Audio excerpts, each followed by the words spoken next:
My parents emptied my bank account. $20,000 gone. And when I asked why, my dad smiled and said, "We're teaching you responsibility." Responsibility? Let me explain something. That wasn't birthday money. That wasn't random savings. That was 3 years of night shifts, 3 years of saying no to friends, 3 years of missing holidays, 3 years of pretending I wasn't exhausted. I was 20, working full-time, studying part-time, saving every dollar so I could finally move out. Because living at home wasn't peaceful. It was controlled. Every decision questioned, every purchase judged, every plan criticized. So I built my escape plan quietly, and they knew I was saving. They just didn't think I'd actually leave. The account was opened when I was 17. Joint account.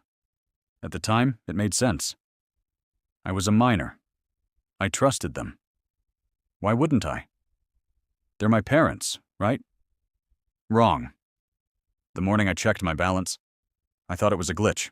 I refreshed the app, closed it, opened it again. 0. Not low. Not reduced. 0. I drove home immediately. My hands were shaking. I walked into the kitchen and asked, "Where's my money?" No yelling. No panic, just confusion. And my dad said, "Sit down. We need to talk." That sentence never leads to anything good. He said I was financially immature. He said I wasn't ready to handle large amounts of money. He said moving out would be a mistake. So they decided to hold it. Hold it. Like I was 12. I asked when I'd get it back. He said, "When we think you're ready." That's when something changed in me. Not anger, not sadness, clarity. This wasn't about protection. It was about control. But here's what they didn't know. I work in finance. Entry level, yes. But I understand documentation, and numbers don't lie. The next morning, I didn't argue. I didn't beg.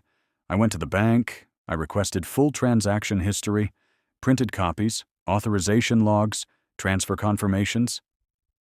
And that's when I saw something interesting. The transfer wasn't to a savings account. It wasn't held. It was moved into an investment account, under my dad's name, and partially under mine, which means something very important. The funds were reported under my Social Security number. If those funds generated returns, taxes would be involved. And if anything was misreported, it wouldn't be a family matter. It would be fraud. So I dug deeper. And then I found the real reason. They weren't holding my money to teach me anything. They were struggling financially. Bad investments, credit card debt, a loan they never told me about. They used my savings to stabilize themselves. Without telling me, without asking me, without caring what it cost me. That hurt more than the money. It meant I was never part of the plan.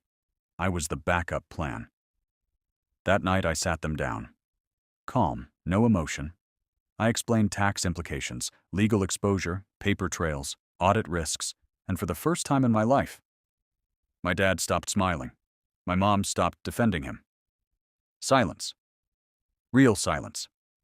Not authority. Not dominance. Fear. I didn't threaten them. I didn't scream. I gave them 2 options: return the full amount within 30 days, or I move out immediately and separate all financial ties permanently. And if anything irregular appeared under my name, I would protect myself. Legally, no drama, just facts. 30 days later. The money was back. Every dollar. Plus interest. But something else was gone. Trust. You can rebuild savings. You cannot rebuild trust that easily. I moved out 2 months later. Not because of the money, but because I realized something bigger. Control disguised as love is still control. And sometimes the people who say they're protecting you are protecting their access to you. The craziest part? They still tell relatives they were helping me. But I don't argue anymore. Because independence isn't loud. It's quiet. It's stable. It's peaceful. And it's mine. If you've ever had someone control you and call it love, You know exactly what I mean. This wasn't about $20,000. It was about power. And the day they touched my money was the day they lost control over me.